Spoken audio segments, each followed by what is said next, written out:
Hello বন্ধুরা, চলে এসেছি আরও একটি নতুন মুভি এক্সপ্লেনিং ভিডিও নিয়ে। আজ আমি এক্সপ্লেন করতে চলেছি নতুন রিলিজ হওয়া ঘাটি মুভিটিকে। গল্পের শুরুতেই আমরা উড়িষ্যার পাহাড়ি অঞ্চল দেখতে পাই, যেখানে ঘাটি নামের কিছু আদিবাসীরা বাস করত, যারা কিনা গাঁজার খেতি করত। এখানে হওয়া গাঁজা কোয়ালিটির দিক থেকে অনেক ভালো ছিল। সাপ্লাই করার সময় অনেক লোকেরা পুলিশের হাতে ধরা পড়ে গিয়েছিল। সেখানে সমস্ত লোকেরা এই কাজই করত। একদিন আমরা দেখতে পাই উড়িষ্যা এবং আন্ধ্রার বর্ডারের মধ্যে পুলিশ অফিসাররা গাঁজায় ভরা 3টি ট্রাককে ধরে রেখেছে এবং মালের ভাগাভাগি করার জন্য নিজেদের মধ্যেই ঝামেলা শুরু করে দিয়েছে। তখনই সেখানে পুলিশের বিশ্বদীপ রাপের এন্ট্রি হয়। সে সেখানে একটা সোজা সমাধান দেয়, একটি ট্রাক আন্ধ্রা নিয়ে নাও এবং একটি ট্রাক উড়িষ্যা, এবং বাকিগুলো বিক্রি করে নিজেদের কাজ চালাও। তখনই বিশ্বদীপের নজর ট্রাকের ডিজেল ট্রাঙ্কে পড়ে। সেটাকে খুলে যখন সে তদন্ত করে, সেটাকে দেখে সে অনেক অবাক হয়ে যায়, কারণ ট্যাঙ্কের মধ্যে ডিজেল নয়, এক বিশেষ ধরনের লিকুইড গাঁজা রাখা ছিল, যেটা কিনা অন্যগুলোর তুলনায় অনেক বেশি দামি ছিল। এটার নাম ছিল শিলাবতী। বিশ্বজিৎ তৎক্ষণাৎ সেই শিলাবতীর গঞ্জার ওপর তদন্ত করা শুরু করে দেয়। অন্যদিকে কলকাতায় বিজনেসম্যান মদানিকে তার সেক্রেটারি খবর দেয় তাদের 3 ট্রাক মাল ধরা পড়ে গিয়েছে। যেহেতু এই মালগুলো মদানির কাছে যাচ্ছিল, দুটো ভাই ছিল, কাস্তালা এবং কুন্দুল, যারা ছিল গাঞ্জা মাফিয়া। তারা জানতো না পুলিশেরা কিভাবে তাদের লিকুইড গাঁজাকে ধরে ফেলেছে। তাই সত্যিটা খোঁজ করার জন্য 2 ভাই আলাদা যেতে লাগলো। এক ভাই বিজনেসম্যানের কাছে পৌঁছায় এবং দ্বিতীয় খেতি করার কাছে। সন্দেহ করার কারণে তারা অনেক লোককে মেরে ফেলে। এরপর আমরা শিলাবতী নামক একজন বাস কন্ডাক্টরকে দেখতে পাই, যে রাজু নামের একটি ছেলেকে অনেক বেশি ভালোবাসতো। রাজু একটি ল্যাবে টেকনিশিয়ানের কাজ করত। কাজ শেষ করার পর শিলাবতী রাজুর সাথে দেখা করে এবং তারা ঘুরতে যায়। এরপর পরের দিন পুলিশ অফিসাররা ঘাটিতে লোকেদের কাছে জিজ্ঞাসাবাদ করে। তখনই রাজু সেখানে পয়সা দিতে পৌঁছায়। পুলিশ তাকে জিজ্ঞাসা করে সেও কি এখানে ঘাটিতে কাজ অর্থাৎ গাঁজার ব্যবসায় যুক্ত আছে কিনা। গ্রামের লোকরা তখন জানায় রাজু এখন এই কাজ ছেড়ে দিয়েছে এবং আরো তাদেরকে জানায় একদিন তার বাবার সাথে ব্যবসা করার সময় তারা পুলিশের গুলিগালার মধ্যে ফেসে যায়, যার ফলে তার বাবা সেখানে মারা যায় এবং তারা রাজুর ওপর অনেক বেশি টর্চার করেছিল। তারপর থেকেই তার মারা বলাতে সে এই কাজটিকে ছেড়ে দিয়েছিল।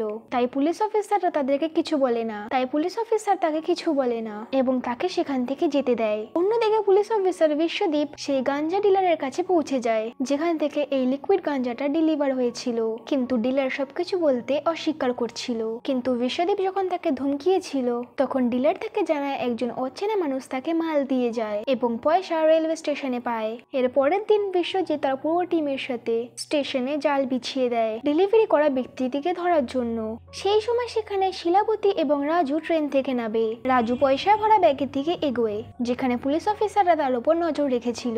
পলকের মধ্যে রাজু তার শার্ট চেঞ্জ করে নেয় এবং মুখে মাস্ক লাগিয়ে ব্যাগ নিয়ে পালিয়ে যায়। পুরো সিবিআই টিম মিলে তার পিছনে দৌড়ায়। অন্যদিকে শিলাবতী একটি গাড়ি নিয়ে আগে থেকেই তৈরি ছিল।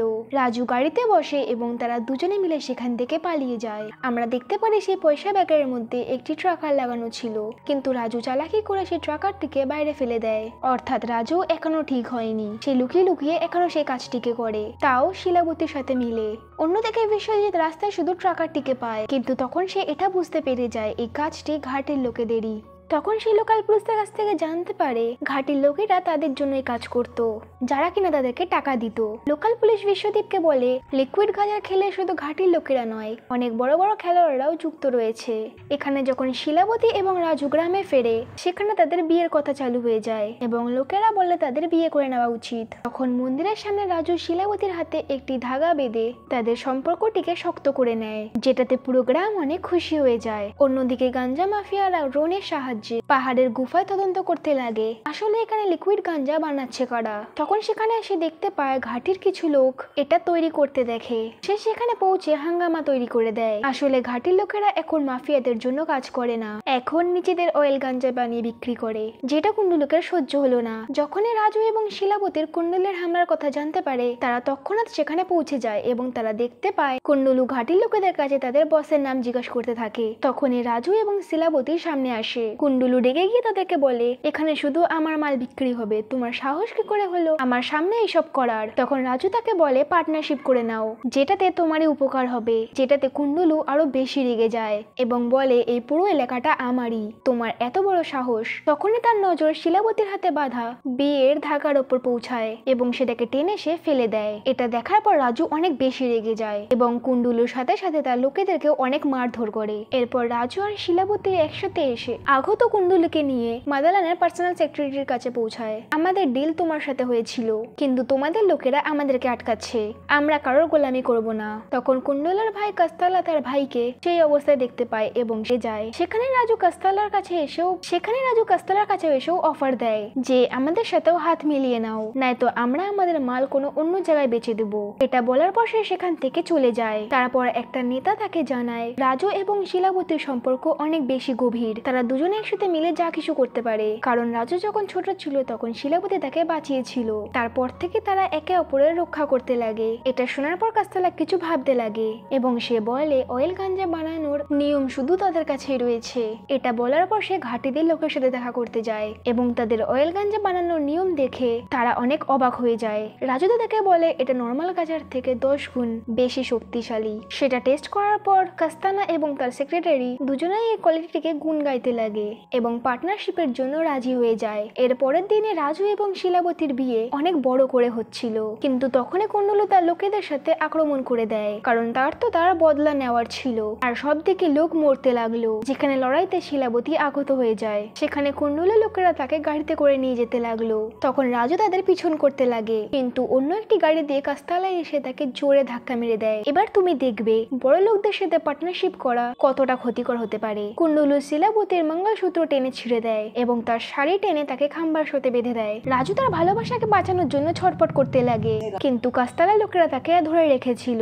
যখনই রাজু নিজেকে ছাড়িয়ে তার দিকে এগিয়ে যায় কাস্তালা তাকে 2টো গুলি মেরে দেয়। যেখানে রাজুর সেখানেই মৃত্যু হয়ে যায়, যেখানে শিলাবতী পুরো পাথরের মতো হয়ে যায়। এবার আমরা কিছুদিন পর অফিসার বিশ্বদীপকে দেখতে পাই, যে কিনা তদন্ত করার জন্য ল্যাবে পৌঁছায়। সেখানে গিয়ে সে জানতে পারে রাজু মরে গিয়েছে এবং সে রাজুর অ্যাসিস্ট্যান্ট বিনোদকে ধরে। বিনোদ বলে আমি কিছু জানি না এবং সে ভয়ে বলে যে রাজু যা কিছু করছিল সেই সমস্ত কিছু সে ঘাটির লোকেদের ভালোর জন্য করছিল। সে বলে কিভাবে স্কুল এবং হাসপাতাল বানানোর জন্য সে পাওয়া সরকারি ফান্ডের থেকে অনেক গুণ বেশি পয়সা সে সরকারকে দিয়েছিল, যাতে কিনা সে গ্রামে হসপিটাল এবং স্কুল বানাতে পারে। একদিক থেকে রাজু রবিন হুড ছিল, যে কিনা এই পয়সার দ্বারা ভালো কাজ করত। এটা শোনার পর বিশ্বজিৎ বিনোদকে নিয়ে যায়। অন্যদিকে শিলাবতী তার বরের কবরের কাছে যায়, কারণ সে সেটা সহ্য করতে পারছিল না। এখান থেকে সিন ফ্ল্যাশব্যাকে যায় এবং আমরা দেখতে পারি গ্রামের কিভাবে অভাব দেখে শিলাবতী রাজুকে দ্বিতীয়বার কাজ করার জন্য মানিয়েছিল, কারণ ঘাটির লোকের ব্যাপারে কেউই ভাবতো না, কারণ বড় বড় লোকেরা শুধু ঘাটিদের লোকেদের ব্যবহারই করত। এবার প্রেসিডেন্টে শিলাবতী আবার তার মঙ্গলসূত্রটা কবরের উপর রাখে এবং সে ঠিক করে সে এই কাজটিকে কখনো বন্ধ হতে দেবে না। এরপর সে তৈরি হয়ে সেই অয়েল গাঁজা বানানোর জায়গায় পৌঁছায়, যেখানে ঘাটির লোকেরা কাস্তালার জন্য কাজ করছিল।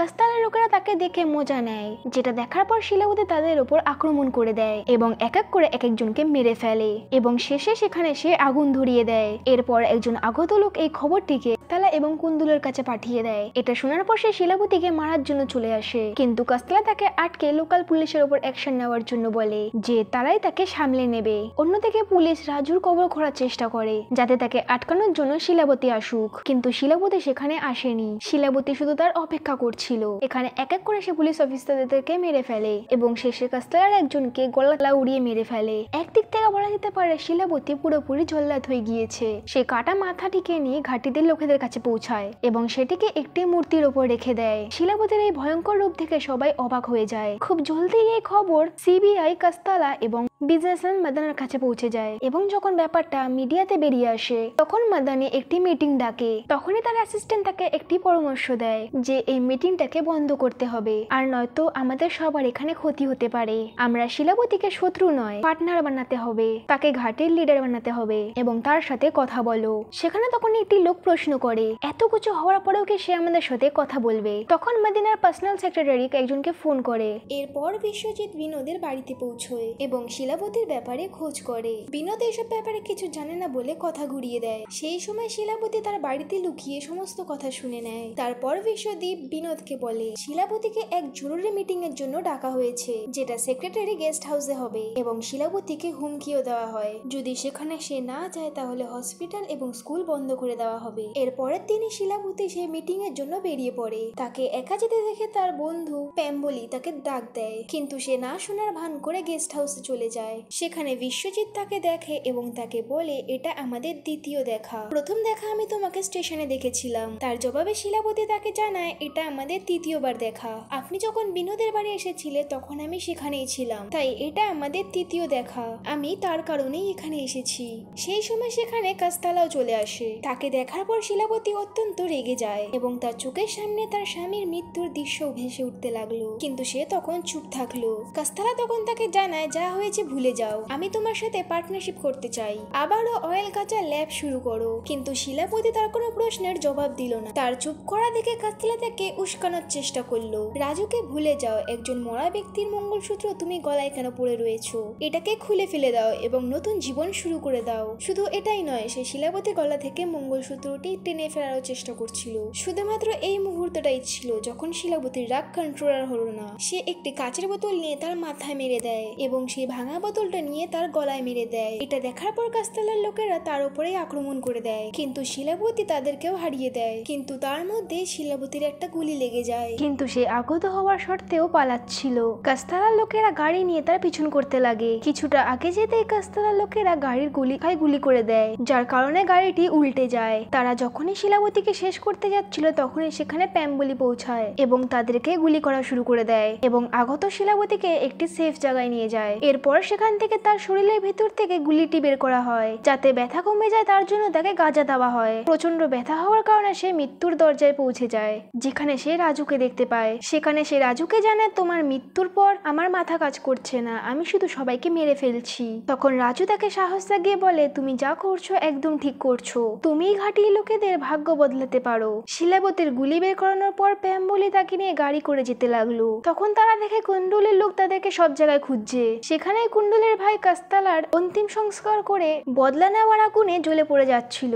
এর পরের দিন প্যাম্বলি শিলাবতীকে নিয়ে শুধু একটি গাড়ি নিয়ে ছত্তিশগড় পালানোর চেষ্টা করছিল, কিন্তু কুণ্ডুলির লোক সেখানেও পৌঁছে যায়। শিলাবতী এখনো অজ্ঞান রয়েছে। প্যাম্বলির সাথীকে তারা মেরে ফেলে, তাই প্যাম্বলি তখন একা লড়ার চেষ্টা করছিল, কিন্তু খুব বাজেভাবে সে মার খেয়ে যায়। তখন অজ্ঞান অবস্থায় শিলাবতী আবার রাজুর আওয়াজ শুনতে পায় যে তোমাকে সবকিছু সামলাতে হবে। এটা শোনার পরে শিলাবতীর চোখ খোলে এবং সেই ঝড়ের মতো সবার উপর আক্রমণ করে দেয়। সেখানে সে খুব বাজে পরিস্থিতি তৈরি করে নিয়েছিল। তখন সেখানে একজন পালিয়ে কুণ্ডুলুর কাছে পৌঁছায় এবং কাঁপতে কাঁপতে বলে যে শিলাবতীর উপর আমরা অত্যাচার করেছিলাম এ সেই শিলাবতী নয়, এ তো অন্য একজন যে কাউকেই ছাড়ছে না। এটা শোনার পর কুণ্ডুলু অনেক রেগে যায় এবং সেই লোকটিকে সে মেরে ফেলে। এখানে শিলাবতী ঘাটিতে ফিরে লোকদেরকে বলে আমাদের গাজার কাজ ছেড়ে দেওয়া উচিত, যেটা কিনা আমাদের পরিবার এবং বাচ্চার জীবন নষ্ট করছে। গ্রামের লোকেরা ভয়ের চোটে উল্টে তাকেই বলে যদি এই কাজ আমরা ছেড়ে দিই তাহলে কুণ্ডুলু আমাদেরকে মেরে ফেলবে আর আমরা না খেয়ে মরে যাব।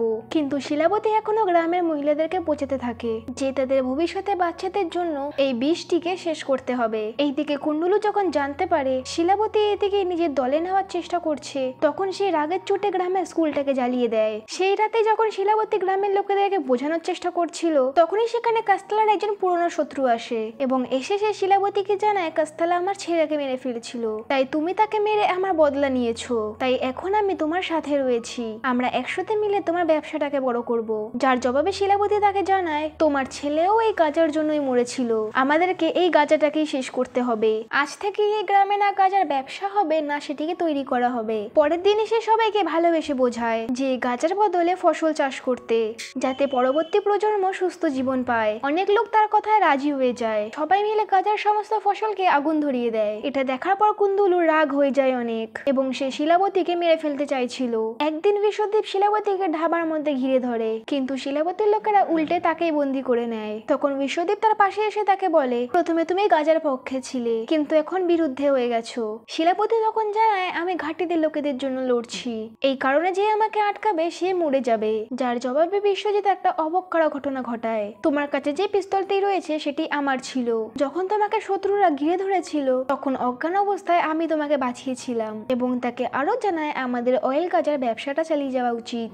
কিন্তু শিলাবতী সোজাসুজি না করে দেয়। এরপরে কুণ্ডলু ঘাটে পৌঁছে সবাইকে গাঞ্জা বিক্রি করার জন্য হুকুম দিতে লাগে, কিন্তু এখানে সমস্ত লোকেরা মানা করে দেয়। তাই কুণ্ডলু সবাইকে খুব বাজেভাবে মেরে ফেলে। কিন্তু শিলাবতী যখন সেখানে পৌঁছায় তাদের মৃতদেহ দেখে সে খুব ভেঙে পড়ে এবং সে জানতে পারে কুণ্ডলু জোর জবরদস্তি বাকি লোকেদেরকে নিয়ে গিয়েছে। এরপর শিলাবতী তার লোকেদের সাথে সোজা কুণ্ডলুর আড্ডায় পৌঁছায়, যেখান থেকে মালপত্র সাপ্লাই হচ্ছিল। এটা জানার পরে কুণ্ডলু শিলাবতীকে খোঁজার জন্য চলে আসে। শিলাবতী তার সামনে এসে ঘাটির লোকেদেরকে বলে এখন লড়াই করার সময় চলে এসেছে, কিন্তু লোকেরা ভয় পেয়েছিল। কিন্তু শিলাবতী কুণ্ডলুর লোকেদেরকে মারা শুরু করে দিয়েছে এবং ঘাটির লোকেদেরকে সাহস জাগায়। এটা শোনার পর গ্রামের লোকেরাও অনেক রেগে যায় এবং তারাও তাদের সাথে যুদ্ধ শুরু করে দেয়। তখন শিলাবতীর ইশারায় এক এক করে বোম ফাটতে লাগলো, যেটা কিনা সে আগে থেকে লাগিয়ে রেখেছিল, এবং কুণ্ডলুর গাজার ভরা কন্টেনার গুলো ধ্বংস হয়ে যায়। তারপর ঘাটির লোকেরা কুণ্ডলুর সমস্ত লোককে মেরে ফেলে। শেষে শিলাবতী এবং কুণ্ডলুর মধ্যে যুদ্ধ হয়। শিলাবতী তার জামা কাপড় ছিঁড়ে তাকে সেই আগুনের মধ্যে ফেলে দেয়, যার মধ্যে তাদের গাঁজা জ্বলছিল। শেষে অফিসার বেঁচে থাকা গাঁজাগুলোকেও জ্বালিয়ে ফেলে। এরপর মাদানির সেক্রেটারির যখন ফোন আসে তখন সে জানে গ্রামে আর কোনো গাঁজা নেই, পুরো পাহাড় আগুনে জ্বলছে। এটা শোনার পর মাদানি অনেক অবাক হয়ে যায়। অর্থাৎ শিলাবতী এবার গ্রামের লোকেদেরকে ঠিকভাবে চালাবে। এখানেই এই মুভিটি শেষ হয়ে যায়। মুভিটি যদি ভালো লেগে থাকে তো ভিডিওটাকে একটি লাইক ও চ্যানেলটিকে সাবস্ক্রাইব করে নেবেন। দেখা হচ্ছে নেক্সট মুভি এক্সপ্লেনিং ভিডিওতে। ততদিনের জন্য ভালো থাকুন, সুস্থ থাকুন।